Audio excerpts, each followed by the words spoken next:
सब देखते ही रह गए। जिन्हें अपनी कामयाबी की कहानी लिखनी है वो लिख ही जाते हैं। जी हाँ, हम बात कर रहे हैं अरविंद अकेला कल्लू की। अरविंद अकेला कल्लू नित नए आयाम गढ़ रहे हैं भोजपुरी इंडस्ट्री में। विवादों से दूर रहते हैं तो कामयाबी उनके कदम चूम रही है। आते हैं क्या नया कारनामा किया है अरविंद अकेला कल्लू ने। अरविंद अकेला कल्लू ने हाल ही में एक गाड़ी खरीदी है, महिंद्रा थार। जी हाँ, आजकल इसका कुछ ज़्यादा ही क्रेज़ है हमारे भोजपुरिया एक्टरों के बीच।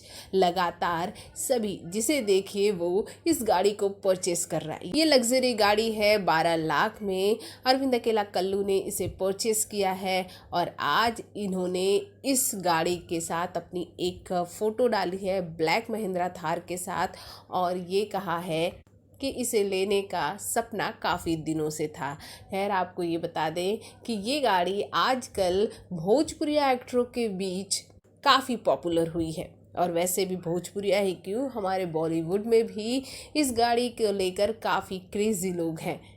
वैसे अरविंद अकेला कल्लू की बात करें तो इन दिनों अरविंद के कई गाने फ्लोर पर आने वाले हैं और कई गाने धमाल भी मचा रहे हैं। अरविंद अपनी आवाज़ से और अपनी मेहनत से अपनी कामयाबी का लोहा मनवाते हैं। भोजपुरी जगत की हॉट और मसालेदार गॉसिप के लिए हमें सब्सक्राइब करना बिल्कुल ना भूलिए।